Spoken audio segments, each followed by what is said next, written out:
I'm Bay Abbott, Director and Co-President at Beaxy, and this is Rekt.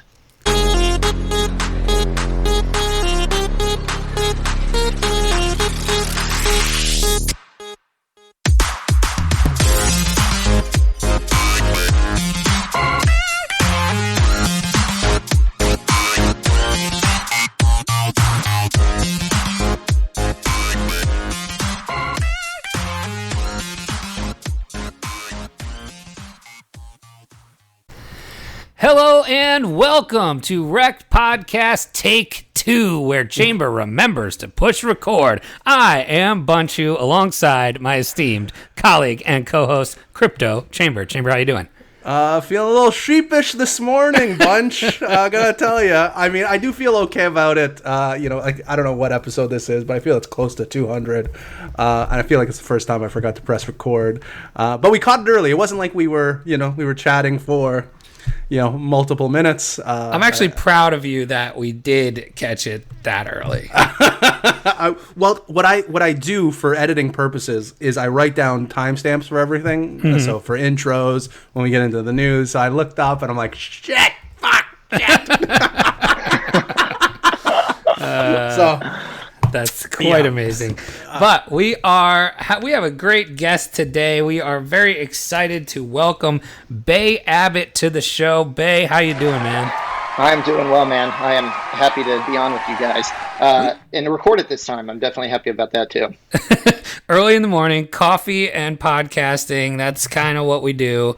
Once a week, sometimes twice, maybe 3 times if the people are lucky. We just have to give them what they want. But we are excited to have you and excited to talk about Beaxy. So, Rekt Podcast and Beaxy Exchange have had a long, storied history, wouldn't you say, Chamber?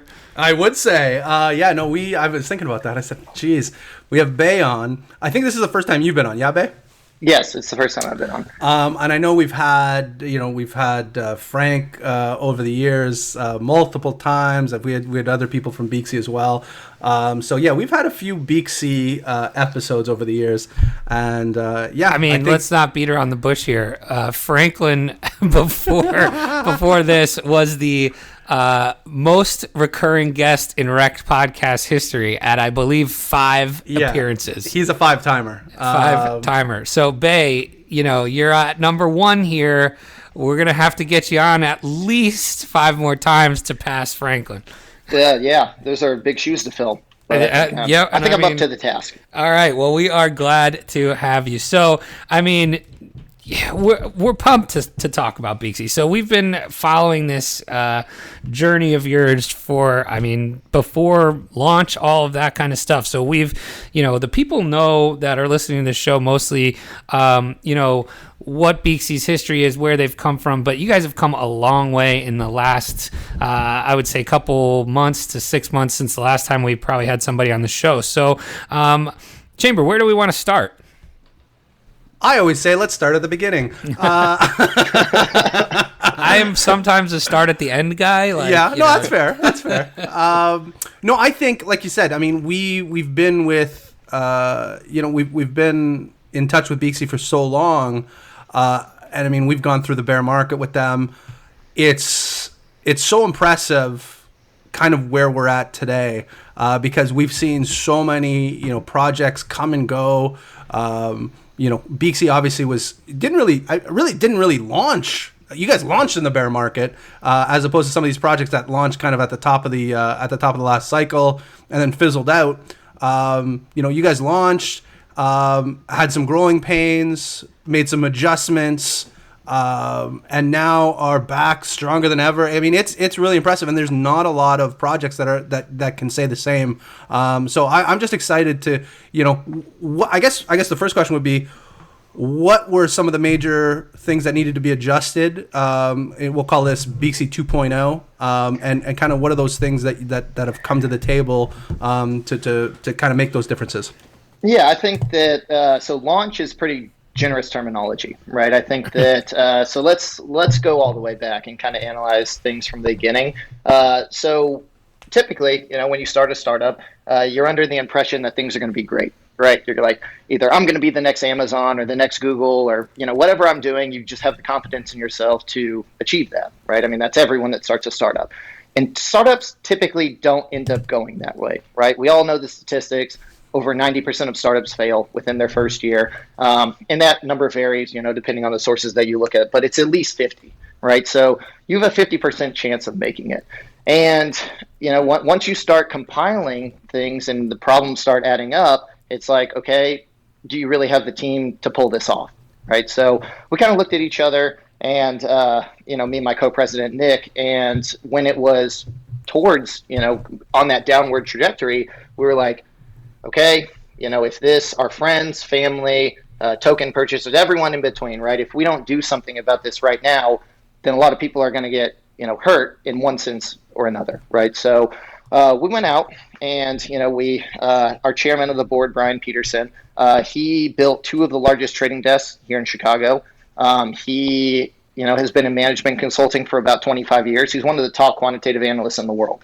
And during that time, during Beaxy 1.0, we were, Nick is extremely good at making relationships with people, and had asked him, and he was like, hey, can you help us out with market making, right? Because I don't know if you remember some of the challenges with 1.0, but liquidity was an issue, right? It was a major issue, right? So he went out and, made a relationship with one of the best quantitative analysts in the world, and he was going to provide liquidity on Beaxy 1.0.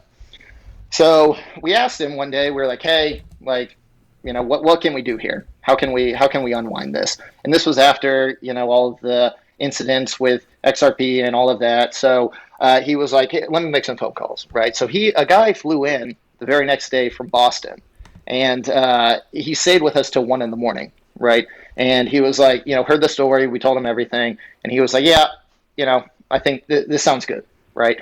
So the next Thursday, he was like, hey, do you want to come to Ukraine?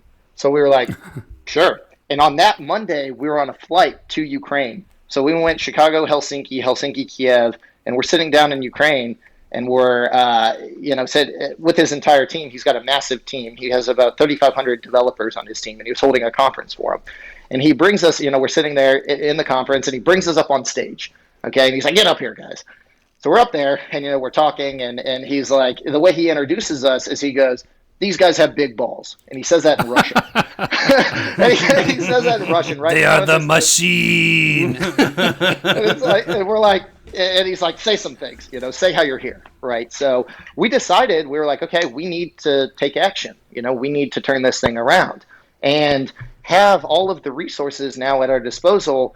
I mean, since the launch of 2.0 in February, we've put out major releases 2-3 times a week almost, right? So, I mean, things that were promised in 1.0 that just couldn't be accomplished, we're just beating those estimates and flying by those deadlines. So, we won't get too much into the features right now, but there's so many things, right? So many things on the table. What has been the most, kind of exciting part of this whole journey for you for 2.0? I would say the learning, and I was having a conversation with the main shareholder the other day, and he was like, you're getting a crash course in C-level executive, right? He has a major global financial services business, and the amount of knowledge that you're able to intake so fast from being able to work with such smart people. I mean, you're talking about one of the top quantitative analysts in the world. You're talking about someone who has a massive financial services business. It's like, absorbing that information and working with so many different teams, that's really cool. Yeah, that's for sure. I would say my favorite part. The other part is, seeing it come back, right? You're talking about something from the pit, and you're talking about raising it up, and it's like, it's cool to see that, perception and that trajectory change, and it's obviously a growing and evolving process. What do you, first of all, I feel the same way about working with Chamber. It's just, he's always the smartest guy in the room, and I'm just honored to be able to work with him every day. So heartwarming. But yeah, I totally understand what you're saying there. It's like you're kind of thrown into it, right? We are in crypto. We're talking about market cycles.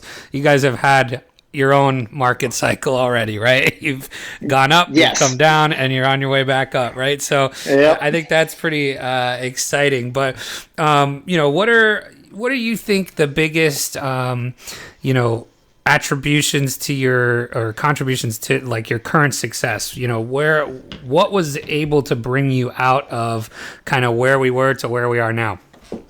So, the first thing that came to mind is, and I'm sure you guys are familiar with this, but obviously working with people is definitely a challenge, right? But when you can assign something to someone and you can trust that it is done the right time, is done right the first time, right? That's a big factor, right? And every single person on the team is extremely competent, extremely well versed in their different tasks. And so you're like, hey, can you handle this? And you get it back, and it's like, wow, I couldn't have done it better. So it's like that, having that level of confidence in your team definitely allows, and that takes time to develop, right? I mean, the Beaxy team has changed so drastically from the time that it started to where it is now. And it takes time to craft that type of team.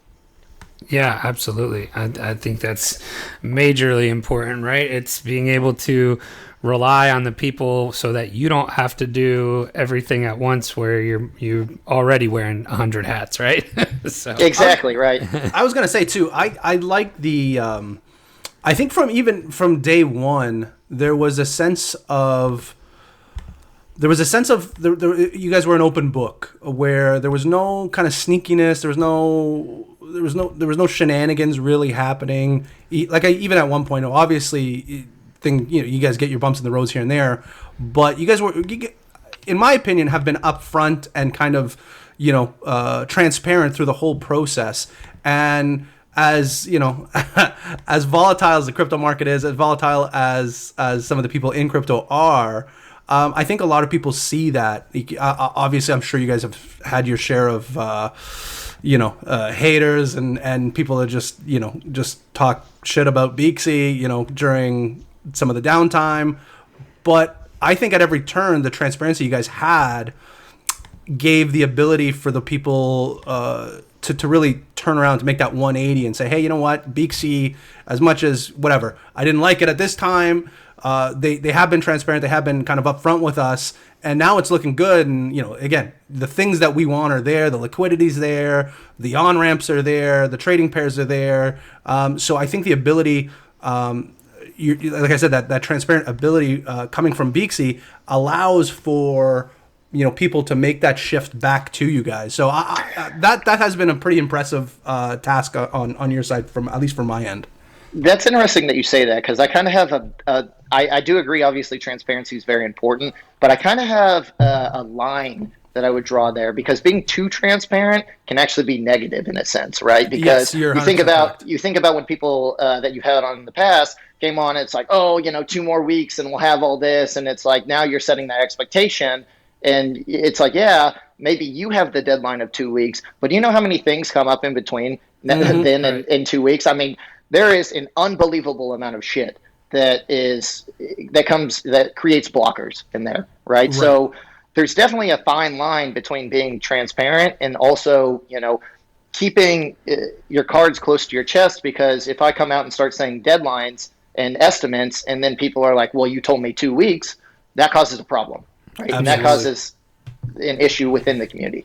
For sure. I would agree. It's the classic under promise, over deliver, right? Exactly. Yes.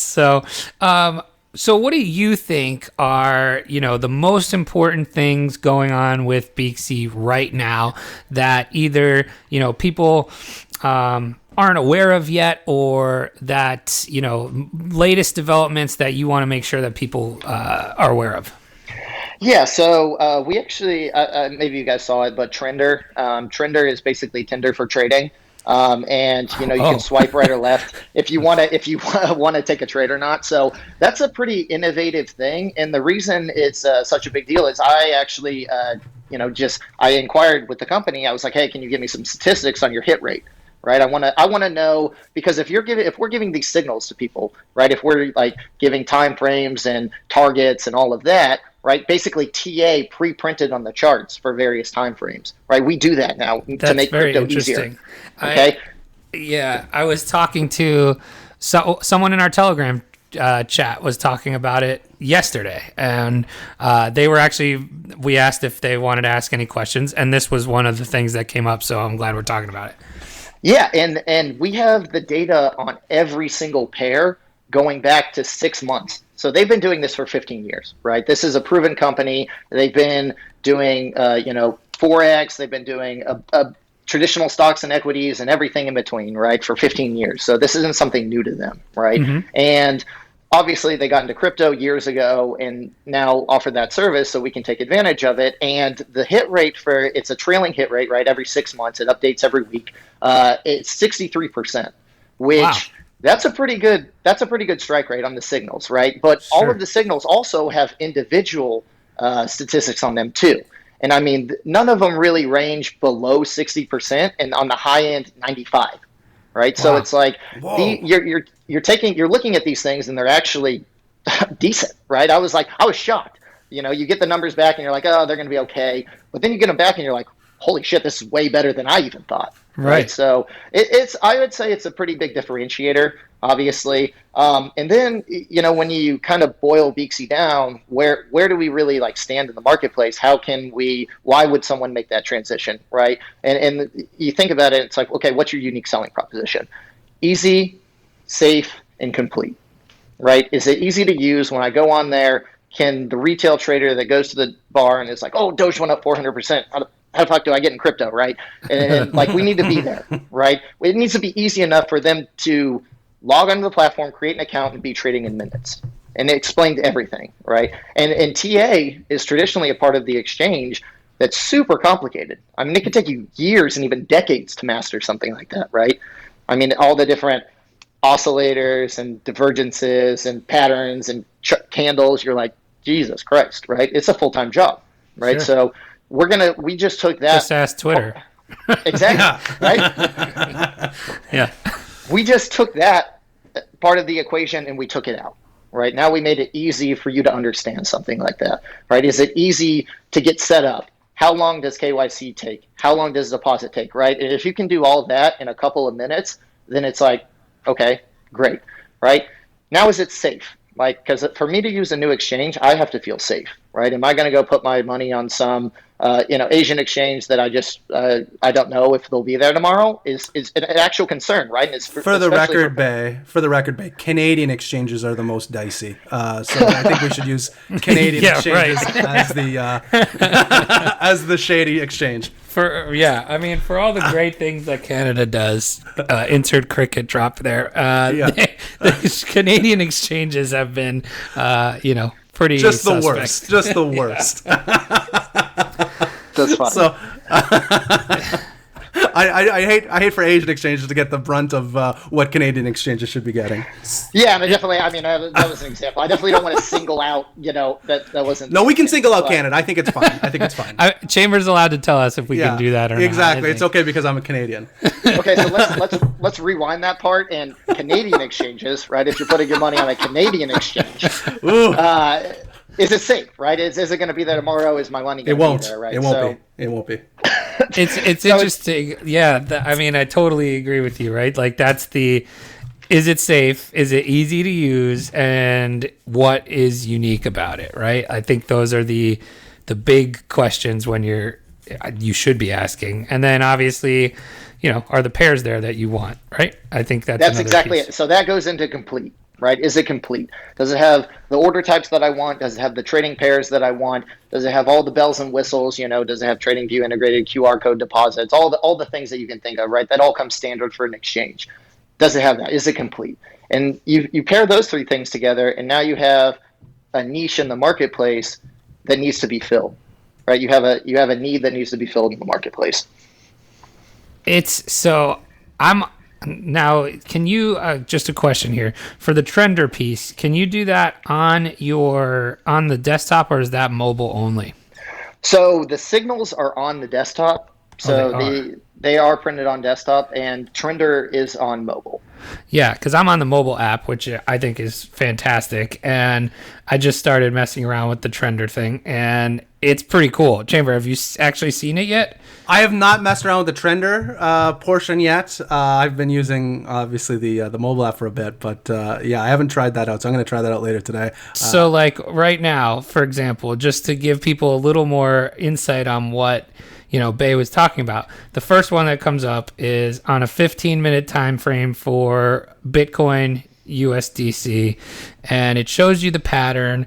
It tells you what the current price is. It kind of shows you what the target price is if you were to follow the top of that pattern, and then it tells you what it is. So the pattern's a flag here on the 15-minute, and you can either swipe right or essentially open a deal and try to take that trade, or you can skip it. And I mean, that's kind of like that's a really easy way. That's next level to look at it, right? Because I think like Bay said too was, for you to even if you are great at TA, for you to take the time and do this on every single pair for every single time frame is, like you said, a full-time job. So like you could just be, now all of a sudden you might, like you said, take a trade at the bar while you're sitting there waiting for your food, right? Like something like that. I'm like, I might take this one right now. And it's obviously trade at your own risk, of course, but especially if they're hitting at like a 65% rate, now you're talking, okay, that's a differentiator, right? Oh, for sure. And I just looked up while you were talking there, and Bitcoin USDC has 75%. There wow. They have a 75% hit rate. So,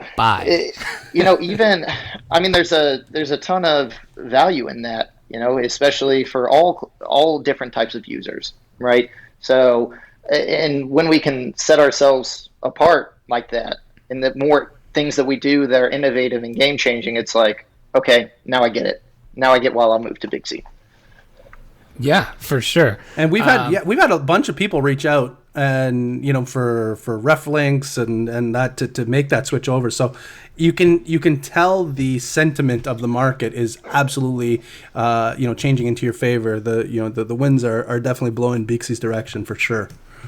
Yeah. I just think that's so cool. That's such a unique thing that nobody's got, and everybody, I think, is looking for, right? Like you can still make the decision on take the trade or not, but it's the analysis is kind of done for you. Or even if you don't trust the analysis for whatever reason, now you at least have a spot to go look and do your own, right? Like, and even that could save you hours and hours and hours, or present an opportunity that you just missed, which I think is pretty interesting. So, I think that's really cool. How about talk about like the on-ramps? I think that's super important, especially, for,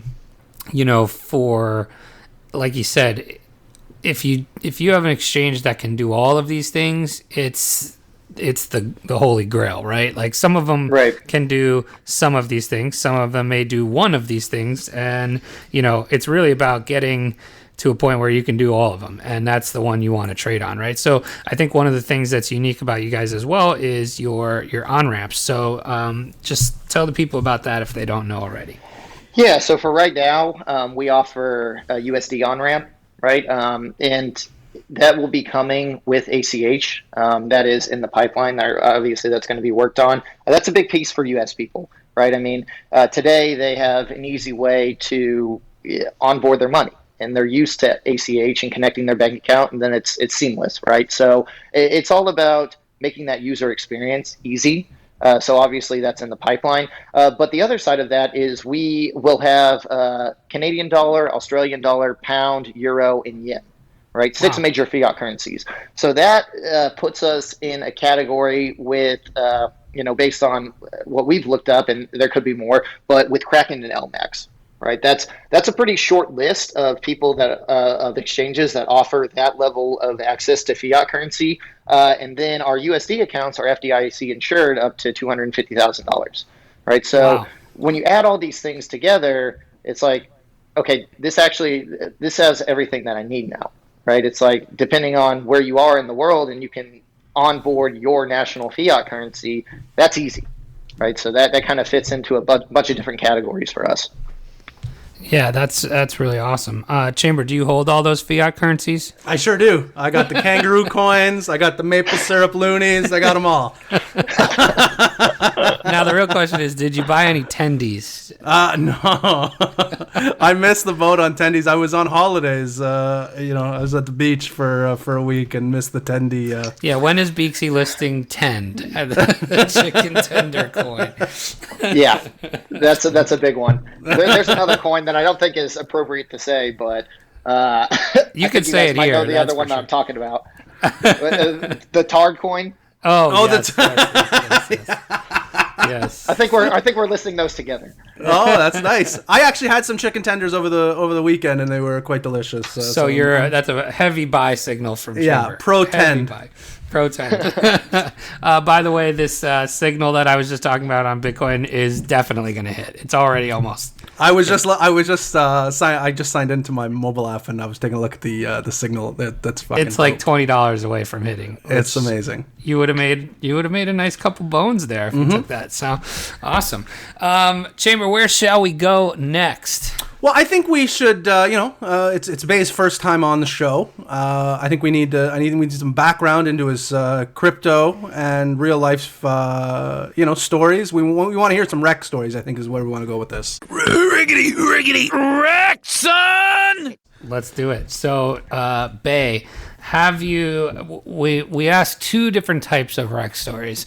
What was your biggest Crypto Rekt story, and how about a real life Rekt story as well? So it doesn't have to be. It could be the real life Rekt. You can go anywhere. Yeah, you can do whatever you want. Give us a crypto Rekt story and a real life Rekt story for the people.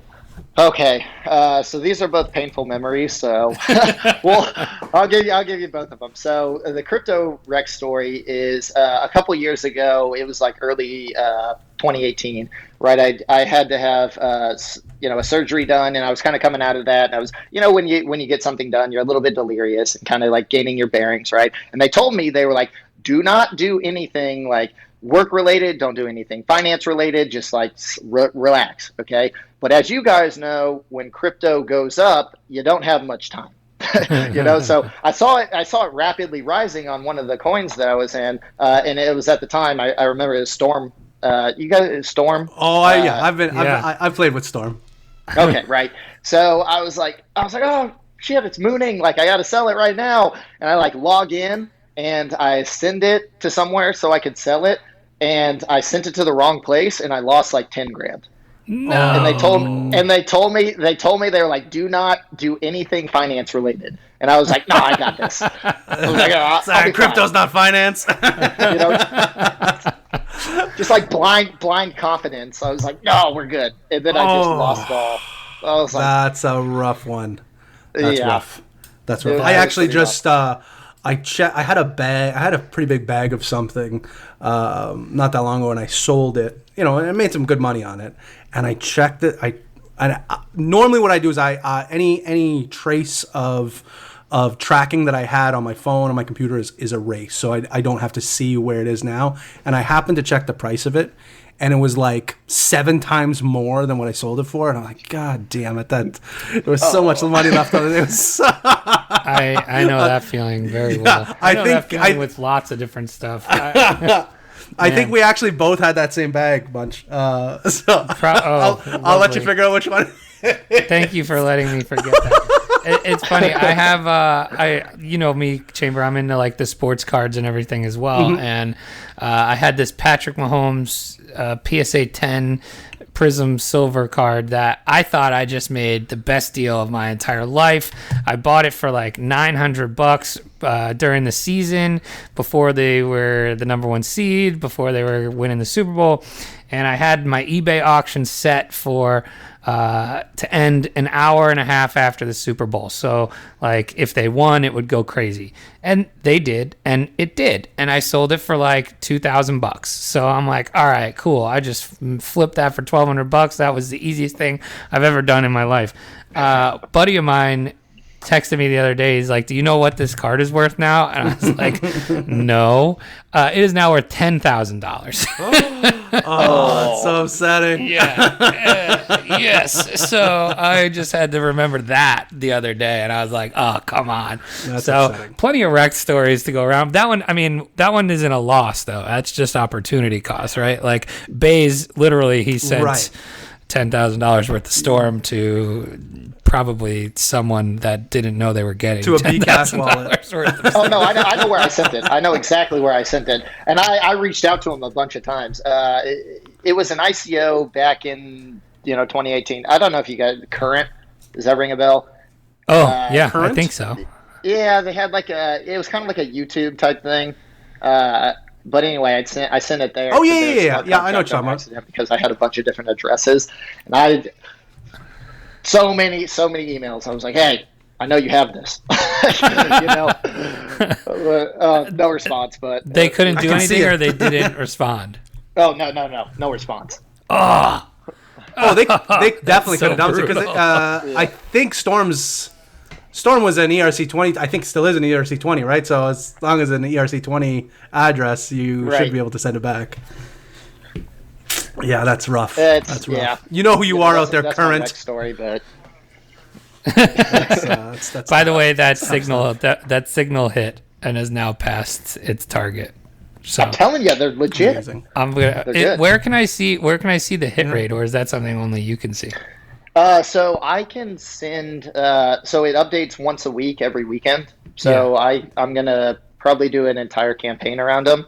Right. I mean, it's obviously a big selling point. So Sure. There's also an online portal that I can share a link with. Oh, cool. And you can check it once a week. That's pretty awesome. Sweet. So, That's, all right. How that's about a your real-time- real life? What's that? I was gonna say we had a real time hit on the show. So that's I think it proves literally the legit. And I mean, this was on the legitimacy of this. 15-minute chart, so it was perfect for our time frame here. So Okay, yeah, so we my should real definitely life get it. Yeah, backstory? we want a real life story now. Yeah. Okay, so this one's a little funnier, but I ran track and field in college, and the team was actually pretty good. We had made it to the national track and field meet like 3 years in a row, and we're in California, right? Because it's cold as shit here in Chicago, especially in the early months when track gets started. We were on a trip to California, so it's like one of our main trips to qualify for the national track and field meet, right? It's a big deal. Like you're flying all the way from here to California, and the team's getting ready, and there's a bunch of pressure on you, and I am the anchor leg in this 4x4. Okay. Ooh. So 4x4. That's a tough race, man. I ran 4x4 in high school. That's tough. it's and people are still like, oh well, do you run? I'm like, no. Hell Are no. you kidding?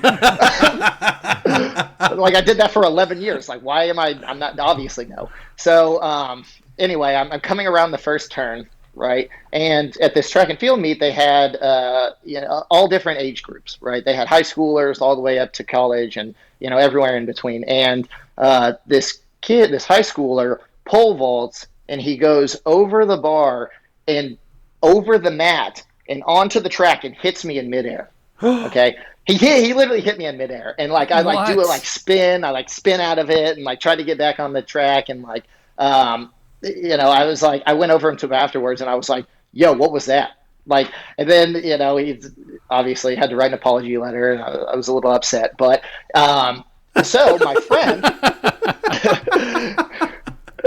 my friend, he put "X Gonna Give It to You" by DMX. You guys know that song? Oh yeah, X Gonna Give It to You. Yeah, yeah. I'll put a drop in. He put that soundtrack to the video, and I didn't live that down for years. They'd always play it. And they'd be like, "You remember this time?" I was like, so anyway, I just got wrecked on that. That is Totally wasted amazing. that. That is amazing. The little DMX for the morning will suit you. Oh my God! That's Bass so- gonna rock and he's gonna roll. X gonna give it That's to him. crazy. You got hit by a pole vaulter. Yeah, Yes, wow. it was a freak accident. I've literally never seen that. I mean, I ran track for 11 years and never seen. I guess it's anything better like than that. getting a javelin in your arm. Yeah, I would say so. I would say that's probably. I mean, not much better, but better. Those are two pretty good Rekt stories there. Those are two pretty good Rekt stories. I love, my favorite is the real life Rekt stories that people tell because they're all so unique, right? 100%. Like, everyone's got like a Crypto Rekt story. There's only so many ways. You're gonna lose money somehow. Like that's the Rekt story. The plethora and breadth of the real life Rekt stories we've gotten are just fantastic. That's my favorite. All right, Chamber. I got one more game for you here. Okay. So, as we like to do, we like to pit our guest up against one of us in a head-to-head trivia contest.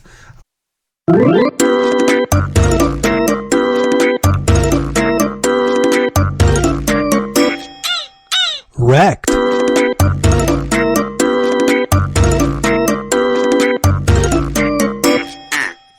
Rekt.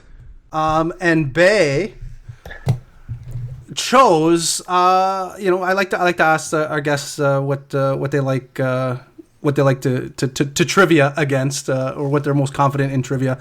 And Bay mentioned sports, which is pretty generic. I was really hoping for something more specific, Bay, but... I was thinking that too, but you gave me like short notice, and I was sitting there like scratching my head. Okay, all right. Like, I'm sorry. what did I do?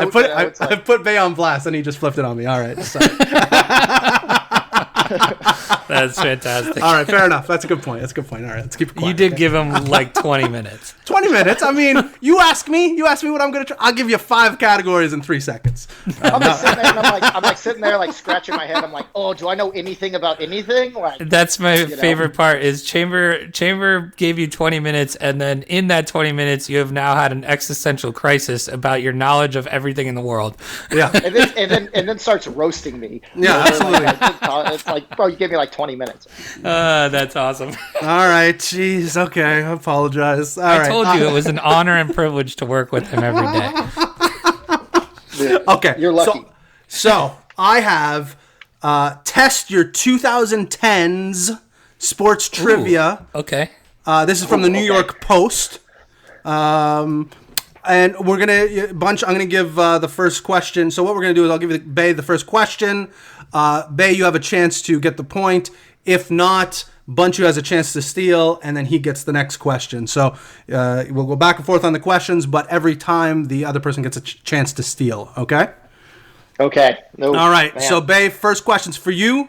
Who led the Giants in receptions in their Super Bowl 46 win over New England? This is multiple choice, okay? Oh, man. Who led the Giants? Again? So who led the Giants in receptions in their Super Bowl 46 win over New England? Was it Victor Cruz, Hakeem Nicks, Mario Manningham, or Ahmed Bradshaw? I don't know any of these people, for the record. So again, that was Victor Cruz, Hakeem Nicks. Go ahead. You have an idea? Is it Hakeem Nicks? Let's check. That is correct. It was Hakeem Nicks. All right. Oh, wow. 1 for 1. Okay. All right. So what do we got next here? We got one for... Bunch, you want to write down the scores here so we're all on the same page? All right. Bunchu, your question is... Yeah. How many hits did Derek Jeter record in the game he notched his 3,000th career hit in 2011? I might know this without multiple choice, but give them to me. Do you want to try without multiple choice? No, give them to me. I just want to the options are... The options are 2, 3, 4, or 5. So my initial response would have been 5. I believe he had a 5-hit game the day he had his 3,000 hit. I am not sure, but that was my initial gut, and it is a choice, so I'm going with it. All right, 5 is the correct answer. Woo! Amazing, great call. I knew you're a big Knicks fan or a big Yankee fan. Big Yankee fan, sense. And it sounds like these are New York sports questions. So, they might be. Actually, I definitely have an advantage. Oh man, I'm in trouble. Yeah, I think this is definitely another. However, I did not know the Hakeem Nicks question. I would have guessed Mario Manningham. I'm just happy I pronounced the names right. Bay, who was catching when Mariano Rivera was removed from his final game at Yankee Stadium by Derek Jeter and Andy Pettitte? Okay. All right, you ready? Was it Francisco Cervelli, Russell Martin, John Ryan Murphy, or Jose Molina? Oof. Oh man, this is baseball is not my strong suit, so I'm just taking. I'm like throwing darts at a dartboard here. That's okay. Let's go with Jose Molina. Ooh, let's go with Jose Molina. Unfortunately, that is the incorrect answer. Bunch, Okay. opportunity to steal. Okay, I feel like I don't know. What were the Cervelli and who? John Ryan Murphy. Yeah, what was the other one? It doesn't give. I only have the right answer. Okay. So it's not the other one. No, not the one. I can only see. Yeah, I can only see those two. So I was gonna say the other two were like starters for the Yankees for quite a while, and I feel like they wouldn't throw John Ryan Murphy on there unless he was the right answer. So I'm gonna go with John Ryan Murphy. That is the correct answer. I feel like that one shouldn't count. That's okay. Then this is all for fun. Okay. We're actually playing for thousands of Beaxy. That's. Well, I didn't know that. I would have participated and lost graciously. All right. Is it Bunch's turn? I think, right? You just stole that one? Yeah. Okay, Bunch. Which Jets offensive lineman did Mark Sanchez run into on the infamous butt fumble in 2012? Man, some of these names are great. This is... Fudge. Is this a real name? DeBrickashaw Ferguson? Oh, yeah. Wow. He was like a number 1 draft pick. DeBrickashaw Ferguson. That sounds like Key and Peele.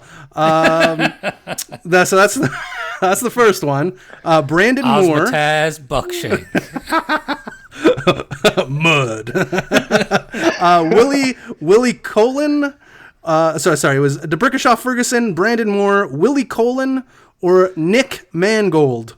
I would think that's Cologne, but like I'm not sure. Colon. That's Colon. I was pre-med, man. That's Colon. This is hard. It could be any of those guys. I'm gonna go with DeBrickashaw Ferguson. That's amazing. That's a fucking great name. DeBrickashaw Ferguson is incorrect. Bay, a chance to steal. I don't have the names ready, so I hope you remembered them. Is it Mangold? It's not Mangold. Ooh, that was my other guess. It was Brandon Moore. Okay. All right, Bay, you're up here. What's the score here, Bunch? Right. For 2-1 me, and so Bay's got the chance to tie it now. we're gonna go to first to 5. Okay, first to 5. At the end of the infamous tirade on HBO's Hard Knocks in 2010, Jets coach Rex Ryan yelled, "Let's go eat a goddamn blank." Was it, "Let's go eat a goddamn steak"? "Let's go eat a goddamn snack"? "Let's go eat a goddamn Susie Q," or "Let's go eat a goddamn pizza"? I know. I'm going to say steak, but I feel like it's Susie Q, knowing Rex Ryan. I don't know what a Susie Q is. I don't know either, but he says nonsense. Are you going Susie Q or are you going steak? I'm going to go with the safe answer and say steak. All right, let's do it. What is it? Okay, it is not steak. Bunch, I don't have the remaining answers. I know what it is. It's an infamous line, and it very much suits Rex Ryan. "Let's go eat a goddamn snack." That is correct. I thought I was going to say, "Let's go eat some goddamn toes." All right. Bunchu, Jeter's 3,000th hit was a home run. Jeter. You love Jeter. I know Jeter's your guy, right? That's your Kobe to me? Yeah, I love Jeter. All right. Jeter's 3,000th hit was a home run against Tampa Bay's David Price. Which Detroit pitcher did Alex Rodriguez's 3,000th hit, also a home run, come off of in 2015? So, was it Justin Verlander, Max Scherzer? Okay. Rick Porcello? Porcello? Yeah. Or Jack Morris? Is that like Jack Morris? Yeah. He wasn't pitching in 2015, was he? I think it's his son. Oh, really? JJ. Maybe. I don't know. Interesting. That's a good question. So it's Verlander, Scherzer, Morris, and who? And Porcello? Porcello? I actually hit against Rick Porcello in high school. No shit. Yeah. I do believe it if you tell me. Yeah, he's from New Jersey. And I'm going to say that it is Rick Porcello. Let's go check it out. Unfortunately, that is incorrect. Dang. Bay with a chance to steal. Any thoughts on this one, Bay? No, I think you got this no one. thoughts on this, guys. I feel like I was given the short end of the stick here. from Jersey, doing 2010 New York sports trivia. Like, what is going on? You gave I me feel a that's pretty losing specific. hand here. It's like constantly getting dealt 2 3s offsuit. So It usually doesn't go this way. Usually the guest wins. Yeah, this is very well. I for the record, I was given sports in the last 5 years, so that's what I looked for trivia. So this was a 2010s sports trivia. Didn't say New York sports trivia though, for the record. So, But it was New York Post. I apologize for the New York Post misleading everybody like this with their fake news. no, you're good. What? So who was the? There was Verlander. There was Jack Morris. There was I forget the other one. Max Scherzer. Max Scherzer. Thank you.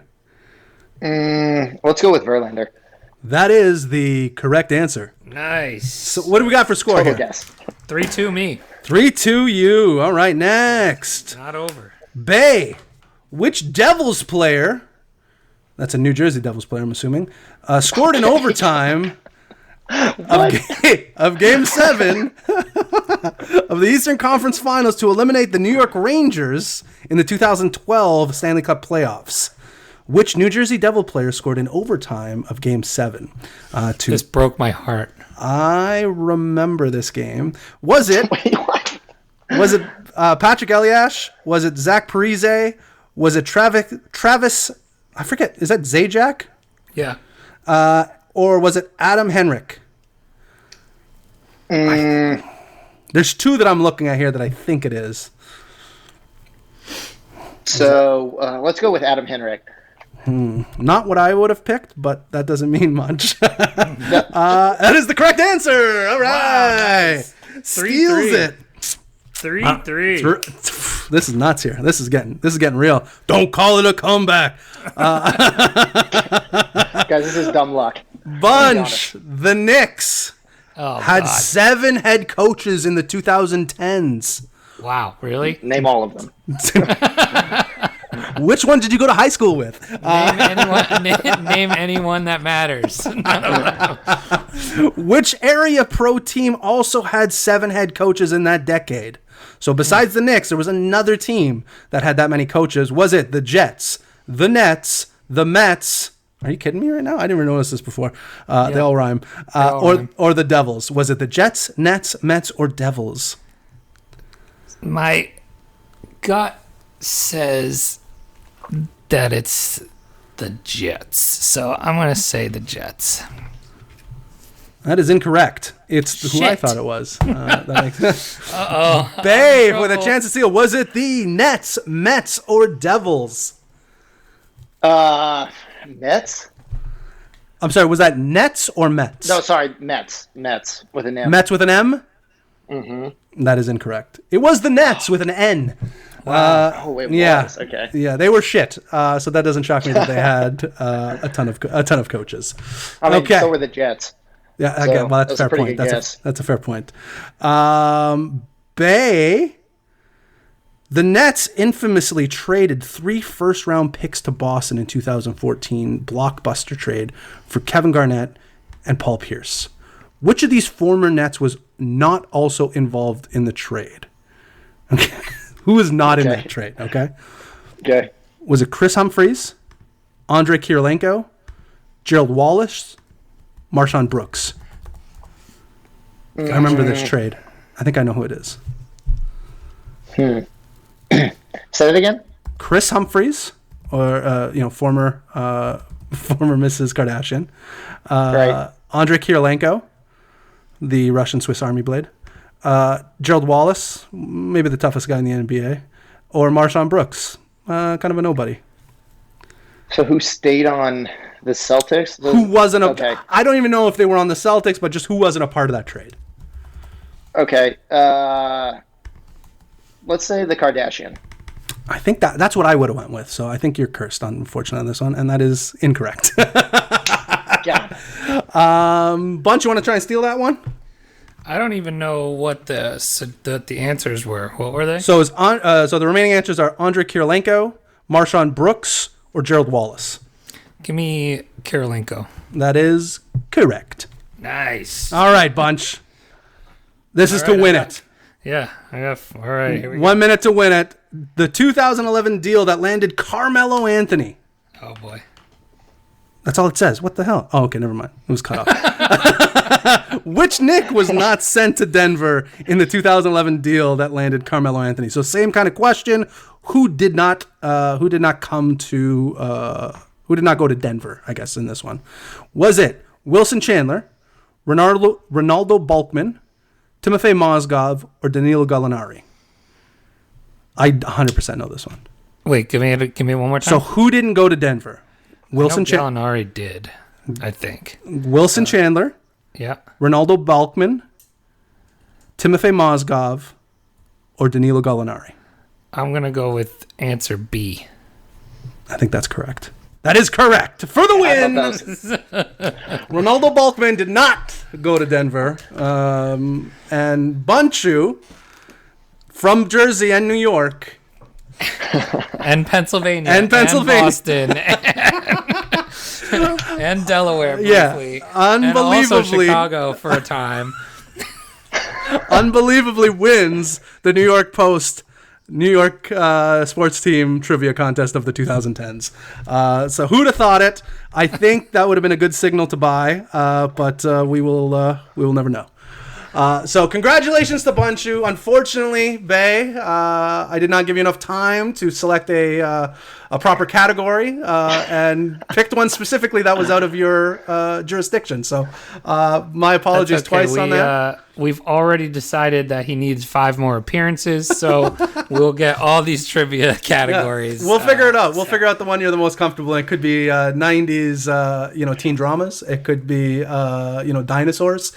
Who knows? It could be a plethora. 90s teen dinosaurs? 90s teen dinosaurs, specifically. I forget his name from, what was the teenage boy from the dinosaur Robbie? show? Robbie, thank you. It's coming to Netflix soon. Look, I would have fucking crushed that one too. Crushed it. All right, well, that's going to do it for us. But before we go, just any last, any parting thoughts here, babe, before we get going? Anything you want the people to know that we didn't talk about, or, where people can find you, all that kind of good stuff? So obviously follow us on social media, right? That's the place to get the most up-to-date information on Twitter, Facebook, Instagram. We're across all the mediums. And then Beaxy.com. Feel free to join our Telegram and let us know what you think and how to better serve, obviously, our customers is something that we're focused on. So, and that's Beaxy.com. And we'll have all those links in the show notes, so if anybody's looking for them, they'll be all in there. So just check the show notes in the description below.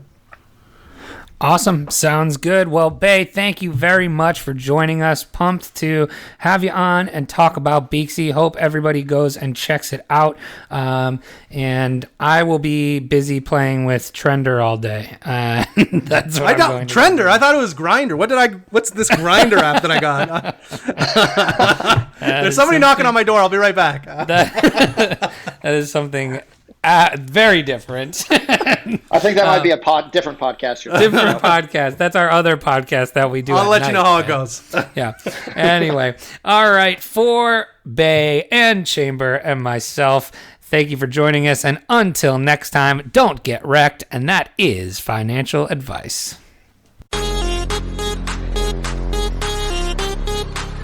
Hey, everybody. Thanks for listening. You can help support us by giving us a 5-star review on Apple Podcasts and become a Rekt patron by signing up for a monthly tier on patreon.com. That's patreon.com/Rekt podcast. don't get wrecked.